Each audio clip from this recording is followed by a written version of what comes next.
किसान भाइयों, सादर नमस्कार। मैं रागिब अली खेती और प्रकृति के चैनल के माध्यम से एक बार फिर आपके सामने हाजिर हूँ। आज का मेरा विषय है किसान भाई अपने खेतों में फसल अवशेषों को न जलाएं। आज इसी विषय पर मैं आपके सामने अपनी बात रखूँगा। कृपया मेरी बात को ध्यानपूर्वक सुनें। साथियों, जैसे जैसे बरसात का मौसम ख़त्म होता है और सर्दी का आगाज़ होने को होता है, वैसे वैसे समाचार पत्रों में, सोशल मीडिया में, टीवी में और अखबारों में एक खबर आने लगती है, और वह खबर यह होती है कि किसान भाई अपने खेतों में फसल अवशेषों को जला रहे हैं, जिसके कारण वातावरण और पर्यावरण प्रदूषित हो रहा है। साथियों, सबसे पहले यह जान लेना ज़रूरी है कि फसल अवशेष किसे कहते हैं।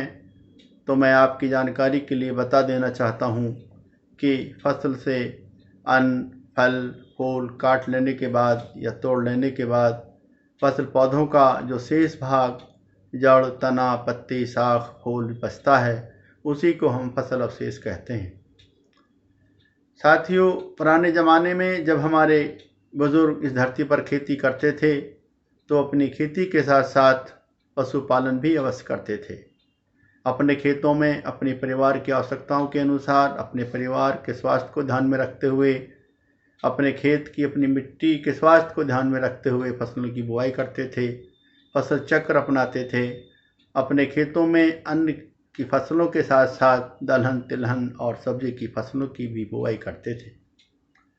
उस समय जो फसल अवशेष होता था, उसका अधिकांश हिस्सा पशुओं के लिए चारे के रूप में इस्तेमाल किया जाता था। कुछ हिस्सा पशुओं को सर्दी से बचाने के लिए उनके नीचे बिछावन के रूप में इस्तेमाल होता था, जिस पर पशु अपना मलमूत्र छोड़ते थे, जिसको पशुओं के नीचे से निकालकर एक गड्ढे में डालकर जैविक खाद बनाई जाती थी, और उस जैविक खाद को किसान भाई अपने खेतों में इस्तेमाल करते थे। फसल अवशेष का कुछ हिस्सा हमारे किसान भाई परिवार के लिए खाना बनाने के रूप में, चूल्हा ईंधन के रूप में इस्तेमाल करते थे, और कुछ हिस्सा सर्दी से बचने के लिए धान पाल का इस्तेमाल करते थे। कुल मिलाकर पुराने ज़माने में हमारे बुजुर्गों के सामने फसल अवशेष को जलाने जैसी कोई समस्या नहीं थी। साथियों, जैसे जैसे वक्त बीता, हम आधुनिक खेती की तरफ बढ़े और हमने अधिक धन प्राप्ति के लालच में, अधिक भौतिक सुख संसाधनों की होड़ में अपने खेतों के अधिकांश भूभाग पर या संपूर्ण भूभाग पर किसी एक फसल, गेहूं, धान या गन्ना की बुआई को करना शुरू कर दिया। हमने बाज़ार की मांग के अनुसार अपने परिवार की आवश्यकताओं की अनदेखी करके, अपने परिवार के स्वास्थ्य की अनदेखी करके, अपनी मिट्टी के स्वास्थ्य की अनदेखी करके फसलों की बुआई को, फसलों का उत्पादन शुरू किया। वर्तमान में हम अपनी खेती के साथ साथ पशुपालन भी नहीं करते हैं, फसल चक्र भी नहीं अपनाते हैं। अब जो फसल अवशेष बचता है वह शेष खेतों में पड़ा रहता है, क्योंकि पशु नहीं होने की वजह से चारे के रूप में इस्तेमाल नहीं होता, बिछावन के रूप में इस्तेमाल नहीं होता, ईंधन चूल्हा के रूप में इस्तेमाल नहीं होता, सर्दी से बचाने के लिए भी इस्तेमाल नहीं होता। इसलिए जो भी फसल अवशेष बचता है खेत में पड़ा रहता है। साथियों, क्योंकि अब हमें, हमारे किसान भाइयों को अपनी अगली फसल की भी बुआई करनी है, जिसके लिए हमारे किसान भाई उस फसल अवशेष को अपने खेतों से हटा देना चाहते हैं, और उसे हटाने की वजह से ही हमारे किसान भाई उसे जला देते हैं। जबकि हमें अपने फसल अवशेषों को नहीं जलाना चाहिए, क्योंकि फसल अवशेष जलाने से हमें नुकसान होता है। साथियों, जाने अनजाने में हम जिन फसल अवशेषों को जला दे रहे हैं, सही मायने में वह हमारे जैव पदार्थ हैं, और हमें उन फसल अवशेषों को जैविक खाद के रूप में इस्तेमाल करना चाहिए, जैविक खाद बनाना चाहिए, और जैविक खाद बनाकर अपने खेतों में इस्तेमाल करना चाहिए। यदि हम फसल अवशेषों से जैविक खाद बनाकर अपने खेतों में इस्तेमाल करेंगे तो उससे हमारी फसल की गुणवत्ता अच्छी होगी, फसल उत्पाद स्वास्थ्यवर्धक होगा, और उस फसल उत्पाद को खाने में स्वाद होगा, हमारा स्वास्थ्य अच्छा रहेगा।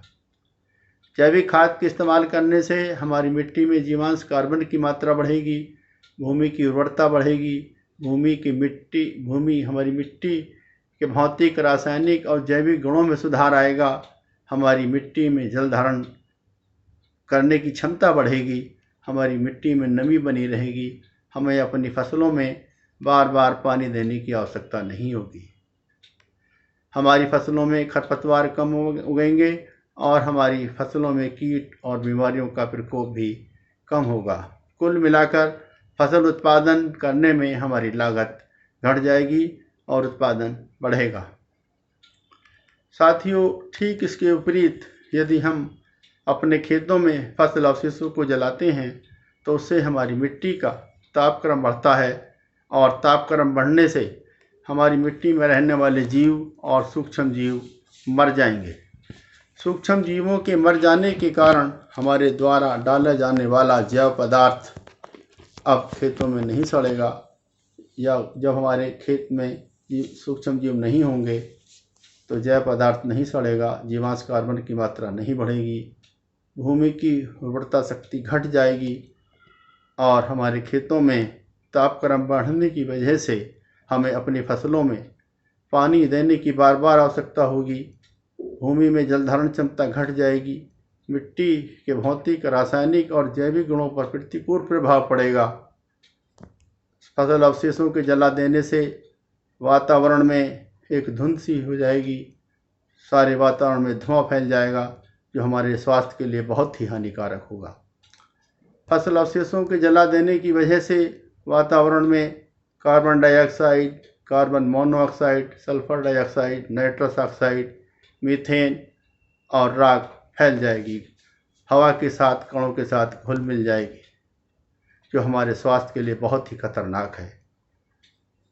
यह दूषित हवा के साथ, हमारे सांस लेने के साथ ये हानिकारक कण हमारे शरीर के अंदर चले जाएंगे, जिसकी वजह से हम सांस, दमा, निमोनिया, टॉन्सिल, नाक, कान, गले में इन्फेक्शन, हार्ट की बीमारियां, स्किन बीमारियां, सांस लेने में तकलीफ, फेफड़ों में सूजन इत्यादि की चपेट में हम आने लगेंगे।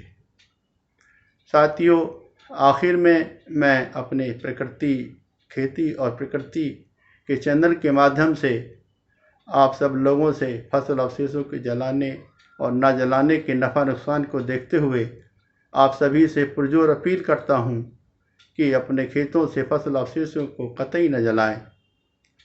जो फसल अवशेष हैं उनको अपने खेतों में फैलाकर मिट्टी में मिला दें। अपने खेतों से फसल अवशेषों को बाहर निकालकर चारा काटने वाली मशीन से काटकर अपने खेतों में फैलाकर मिट्टी से मिला दें, या फसल अवशेषों को गड्ढे में डालकर कंपोस्ट खाद, जैविक खाद बनाकर अपने खेतों में इस्तेमाल करें।